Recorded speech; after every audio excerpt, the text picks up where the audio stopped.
Hi, I'm Ray, back with another podcast episode. Slightly different this week.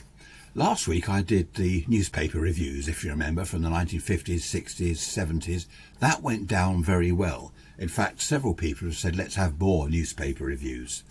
I was looking through one of the papers and I came across an article about a married couple. Now, I won't say any more than that because I don't want to spoil the story. And my first thought was, that reminds me. And my second thought was, that's an idea for future podcast episodes, a series called That Reminds Me. So, for example, I might see something in a magazine, I might overhear something that someone says and just think, oh yes, that reminds me. Now, I won't be doing these every week, as I won't be doing the newspaper reviews every week because it will become boring after a while. But I want to start off this week with my first That Reminds Me. And as I said, the idea came from looking back through one of these early papers. So, that reminds me of a friend of mine back in the 1970s. He married a beautiful young lady and they set up home together. His name was Brian and she's Jessica. Now, Brian and Jessica I'd known for a number of years. They'd been saving, as they used to in those days, the bottom drawer, if you remember that. That's where you collect things for your marriage when it comes along. Collect things for the home. They bought a house. They both had pretty good jobs. Brian was in insurance. Jessica was a nurse. And they got married. Lovely wedding. I went to the wedding. Beautiful wedding. Lovely day. Lovely weather. Perfect. In fact, I often thought that they were the perfect couple. I knew that Brian's parents weren't around. Apparently they'd split up when he was a child. And he had a sister. She'd gone with the father and Brian had stayed with the mother. The mother, I think, had died, so Brian had no family. He had a sister somewhere, he didn't know where. He had a father somewhere, and his mother had sadly died. So he had no family. Unlike Jessica, she had mother, father, brothers, sisters, cousins, or all the whole entourage of relations. Brian and Jessica had been married for about 5 years. They hadn't had children. I'm not sure whether that was their choice or whether they couldn't. Brian didn't discuss that with me. But he did tell me, we used to meet up in the pub every fortnight for a beer or two, just for an hour. And he said to me that his long-lost sister, who he barely remembered from childhood because they were quite young at the time, but she'd made contact with him. She'd found him. And of course this was terrific news because that was the only family he had. Apparently she'd been living in Spain. He had tried to find her in the past, he told me, many times, but with no luck, probably because she was abroad. So she wanted to come back to the UK. I mean, obviously her brother's here. She wanted to come back to the UK, not only to see him, but she wanted to come back to the UK to live. So Brian was obviously delighted that he was going to see his sister again. Jessica was thrilled because even though it was only one sister, Brian at least had some family on his side. So it was decided that Christine should come over to the UK and temporarily live with Brian and Jessica in their house just until she got settled, was able to find somewhere of her own to live and get a job and all that sort of thing. It was an ideal setup. Jessica was over the moon, in fact so much that she was telling Brian that he had to decorate the spare room and get it all ready for Christine, and they were really looking forward to her arriving. Christine eventually turned up on the doorstep carrying 2 suitcases.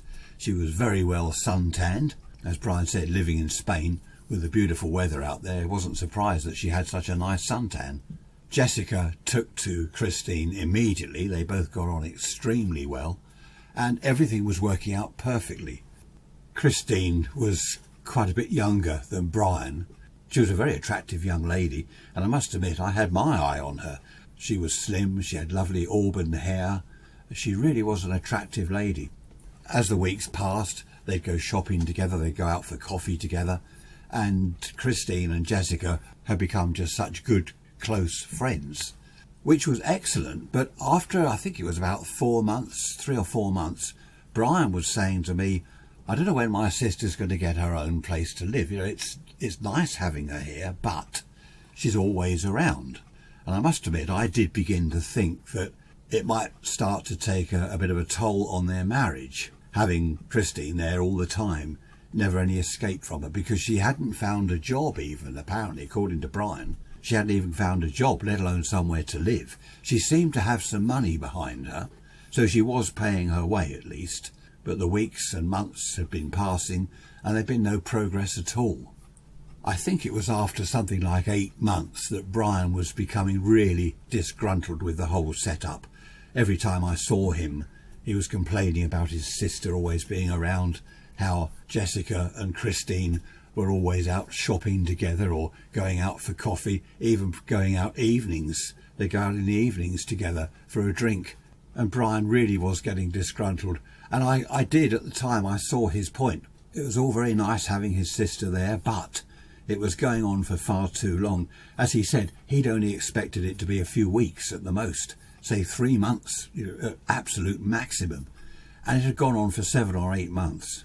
The first real sign I saw that something was going very wrong was when Brian had been saying to me continually about wanting his sister to get out, wanting her to get her own flat, get a job somewhere.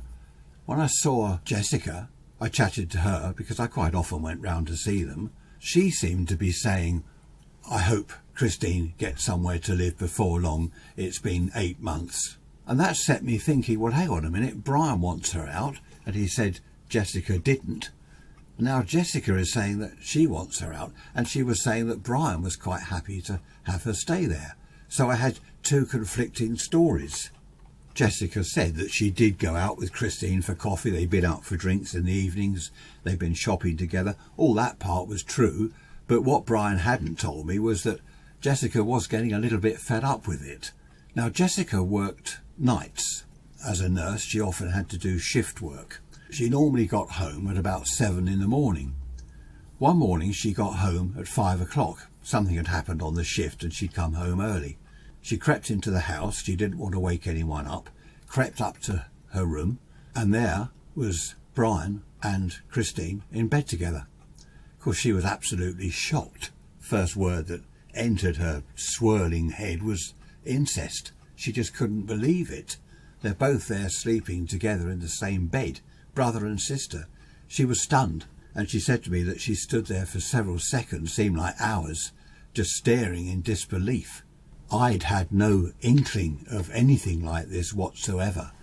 The many times I'd met Brian over all the months, even man to man, he'd not even hinted at anything like incest with his sister. I was shocked. I couldn't believe it. This man I'd known for many years, and what I'd thought was the perfect, happy couple, I was just shocked to the core. I just didn't know what to think. There was a huge argument, as you can imagine, and Brian and Christine left the house after this amazing argument that apparently went on for over an hour, according to Jessica. Now, Brian didn't contact me. I'd had no word from him at all. I didn't know how to contact him. Remember, this is the days before mobile phones. I don't know where he went. I didn't know where he'd gone. No way of contacting him. I went round to see Jessica after a few days. I thought I'd let her calm down. And I went to see Jessica. And we had a chat and a cup of coffee. She had calmed down by then, although she was still distraught. She was obviously in tears, but nothing like she said she had been. She said that she'd gone wild, and that's understandable. She said to me that finding them in bed together was horrendous, obviously, but there was worse to come. And then she paused, and she looked at me, and she said, well, perhaps it wasn't worse. Perhaps it was better. I was totally confused, and I asked her what on earth she was talking about. And she said, well, finding brother and sister in bed together is obviously horrendous. But Christine isn't Brian's sister. Apparently it was his other woman, his mistress, call her what you will. The whole thing, the whole setup, had been a massive scam, a big ploy. I'd had no inkling of that whatsoever. I began to feel a bit stupid because all the times I'd seen Brian, perhaps it wasn't my fault, or perhaps I wasn't stupid, he hadn't let out one little clue. In all our conversations, all the times we've met in the pub, he'd not let slip anything at all to make me even think or wonder or have any concern. He and this woman, Christine, had carried out the whole thing perfectly. It had obviously been meticulously planned. Apparently, according to Jessica, because all this had come out in the argument, Christine hadn't lived in Spain at all. She had a house, and all her money came from rent. She'd rented the house out. Her suntan, it was summertime. She spent every possible minute in her garden getting as much of a suntan as possible, all part of the ploy, the story about Spain. And it had worked. It had not only fooled Jessica, it had fooled me. I couldn't believe it. Jessica said that all the 8 months that Christine had been living with them, she'd never seen one sign, never had any inkling that something was going on, never caught them in an embrace or a stolen kiss, nothing like that. But of course, as she pointed out, she worked nights most weeks. She was away for 2 nights, if not 3, all night, which gave them every opportunity. And something else she revealed. Christine was pregnant, obviously with Brian's child. Jessica did reveal that she was the one that couldn't have children. Apparently Brian was okay and she couldn't have children. So again, she didn't know whether that made it worse or better. She was in such a state, I don't think she knew what she was thinking or what to do at that stage. She did say that she felt such a fool, as I did. I'd been conned all along as well by a very, very good friend of mine, if not my best friend. She'd asked Christine about Spain. What was it like there? Where did she live? What was the food like? And of course Christine came out with all this nonsense just about all the weather's lovely, she liked the food, because also back in the 70s not many people had travelled to Spain. Unlike today where everyone jets off all over the world all the time, in those days Jessica had never been to Spain, she didn't know what it was like, so Christine could just come out with all sorts of nonsense and get away with it. So that's the story.